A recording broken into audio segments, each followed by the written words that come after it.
Welcome to न्यूट्रैक्टिव। आप सबको doctor Imran Shah का सलाम। आज जो सवाल आपसे डिस्कस करेंगे वो ये है कि क्या रेड मीट खाने से हम कैंसर का शिकार तो नहीं हो सकते। तो गोश्त के चाहने वालों के लिए एक बुरी खबर है। ये पॉसिबल है कि हम अगर रेड मीट या प्रोसेस्ड मीट खाएं तो हमें कैंसर हो सकता है। पर्टिकुलरली जो बड़ी आंत का कैंसर है, जिसे हम कोलोन कैंसर भी कहते हैं, तो वो होने का खदशा है। मीट की मुख्तलिफ़ किस्मों के साथ कैंसर का जो लिंक है, पर्टिकुलरली कोलोन कैंसर, वो नया नहीं है। बहुत अरसे से, इनफैक्ट कुछ दिहाइयों से ऐसा एविडेंस या ऐसा रिसर्च के नतीजे में फाइंडिंग्स इकट्ठी हो रही हैं जो हमें ये बताती हैं कि रेड मीट और प्रोसेस्ड मीट खाने से कैंसर का रिस्क बढ़ जाता है। अब रेड मीट में शामिल है बीफ, मटन, बड़ा गोश्त, छोटा गोश्त, बकरे का गोश्त और बछड़े का गोश्त, ये सब रेड मीट में शामिल है। और प्रोसेस्ड मीट में जैसे सॉसेजेस हैं, पेपरोनी है, सलामी स्लाइसेस हैं, ये सब जो है पेपरोनी वगैरह, ये प्रोसेस्ड मीट में शामिल है। यानी इनको किसी तरह से ट्रीट किया गया है, स्मोक किया गया है या कुछ केमिकल प्रिजर्वेटिव्स लगाए गए हैं जिसकी वजह से इन्हें प्रोसेस किया गया है। तो एक एजेंसी है बैनुल-अक़वामी, जिसे हम कहते हैं international agency for research on cancer. उन्होंने 800 ऐसे तहकीकी मकाले जो पिछले कुछ सालों में मुख्तलिफ़ किस्मों के कैंसर्स के ऊपर किए गए, और उन्होंने एसोसिएशन निकालने की कोशिश की खाने की और कैंसर होने की।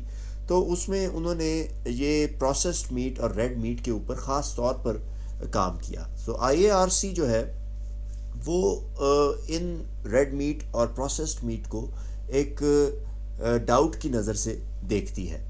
तो जब भी रेड मीट या प्रोसेस्ड मीट की बात आए और आप खुद खाने लगें या अपनी फैमिली और फ्रेंड्स के साथ खाने लगें, तो 2 बार ज़रूर सोचिएगा कि रेड मीट और प्रोसेस्ड मीट खाना चाहिए या नहीं। और उसकी वजह क्या है वो मैं आपको भी बताने वाला।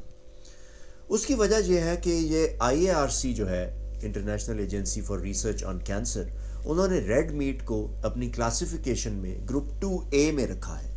और ग्रुप 2A वो ग्रुप है या ऐसे फूड्स का ग्रुप है जिनमें एक रिस्क कैंसर करने का या कैंसर करने की जो पोटेंशियल है वो ज़्यादा है, लेकिन पॉसिबिलिटी की हद तक है। यानी शायद का लफ्ज़ इस्तेमाल कर सकते हैं कि शायद अगर आप ये इस्तेमाल करेंगे तो आपका कैंसर होने का रिस्क बढ़ जाएगा। ऑन द अदर हैंड, अगर हम प्रोसेस्ड मीट की बात करें तो प्रोसेस्ड मीट को उन्होंने ग्रुप 1 में रखा है। और याद रखिएगा कि ग्रुप 1 वो ग्रुप है जिसमें तंबाकू, टोबैको और अल्कोहल यानी शराब भी शामिल है। तो तंबाकू और शराब के जो कैंसर के असरात हैं, तकरीबन उतने ही बुरे असरात प्रोसेस्ड मीट भी हमारी सेहत पर कैंसर के हवाले से छोड़ सकता है। IARC की जो रेकमेंडेशंस हैं वो कोई ख़ास रेकमेंडेशंस अभी तक उन्होंने नहीं दी कि कितना खाना चाहिए गोश्त या कितना नहीं खाना चाहिए, क्योंकि उनके पास अभी रिसर्च की तरफ से आने वाला जो डेटा है वो इनकम्प्लीट है। अभी इस पर मज़ीद तहकीक होने की ज़रूरत है। लेकिन उन्होंने ये ज़रूर कहा है कि आप जितना ज़्यादा रेड मीट या प्रोसेस्ड मीट का इस्तेमाल करेंगे, आपका रिस्क बढ़ता चला जाएगा।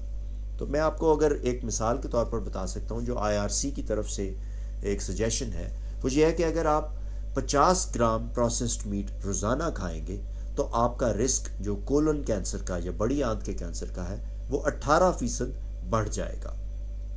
इसका मतलब ये 50 ग्राम कोई बड़ा अमाउंट नहीं है।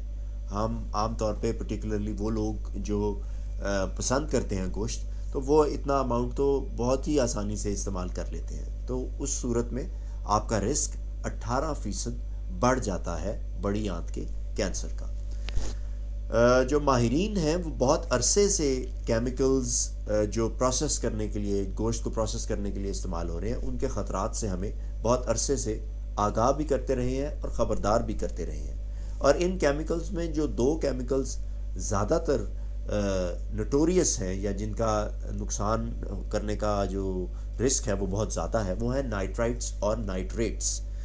ये जो नाइट्राइट्स और नाइट्रेट्स जो प्रिजर्व करने के लिए या प्रोसेस करने के लिए गोश्त को इस्तेमाल होते हैं, ये जिस्म में जाकर कैंसर कॉजिंग कंपाउंड्स बना देते हैं, यानी कैंसर करने वाले केमिकल्स में कन्वर्ट हो जाते हैं। और अभी तक की तहकीक ने साबित किया है कि रेड मीट के अंदर तो खुद से नेचुरली कुछ ऐसे केमिकल्स हैं जो कैंसर कर सकते हैं, लेकिन जब उसको प्रोसेस करते हैं तो इन केमिकल्स की, इन मुज़र کیمیکلز کی جو کوانٹٹی ہے وہ بہت بڑھ جاتی ہے، جس سے کینسر کا رسک بھی بہت بڑھ جاتا ہے۔ تو جیسا میں نے آپ سے پہلے کہا کہ پروسیسڈ میٹ تو اسی کیٹیگری میں شامل ہے جس میں تمباکو نوشی ہے لنگ کینسر کے لیے۔ تو جتنا زیادہ آپ تمباکو نوشی کریں گے اتنا ہی آپ کا لنگ کینسر کا رسک بڑھ جاتا ہے۔ اسی طرح جتنا زیادہ آپ پروسیسڈ میٹ استعمال کریں گے اتنا ہی رسک آپ کا کولوریکٹل کینسر یا بڑی آنت کے کینسر کا بڑھ جاتا ہے۔ آئی اے آر سی نے یہ بھی کہا ہے کہ ریڈ میٹ میں ہمارے لیے غذائیت بھی تو بہت موجود ہے، لیکن ریڈ میٹ کا جو لنک ہے وہ کولون کینسر کے ساتھ، پراسٹیٹ کینسر کے ساتھ جو مردوں کے غدود کا کینسر ہے، اور پینکریاٹک کینسر کے ساتھ جو لبلبے کا کینسر ہے، اس میں بھی ریڈ میٹ کے کیمیکلز جو ہیں ان کا لنک اسٹیبلش ہوا ہے کسی حد تک۔ تو آپ کر کیا سکتے ہیں یا کیا کھانا چاہیے آپ کو اپنے اس کینسر کے رسک کو کم کرنے کے لیے؟ ایک تحقیق نے جو ریسنٹلی آئی ہے انہوں نے ثابت کیا ہے کہ اگر آپ فروٹس، ویجیٹیبلز اور ان کے ساتھ فش یا سی فوڈ کو استعمال کریں تو یہ آپ کو کینسر سے بچاؤ میں مددگار ثابت ہو سکتے ہیں۔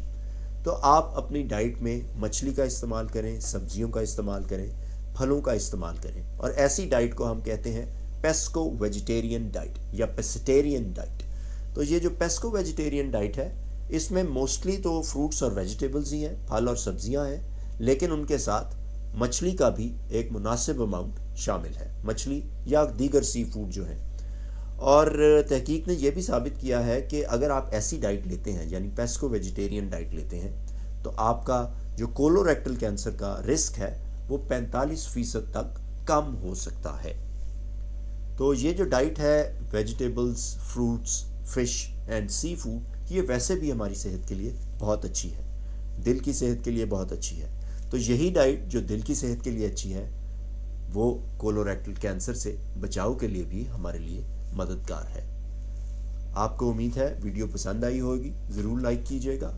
Thank you for watching Nutractive by doctor Imran Shah.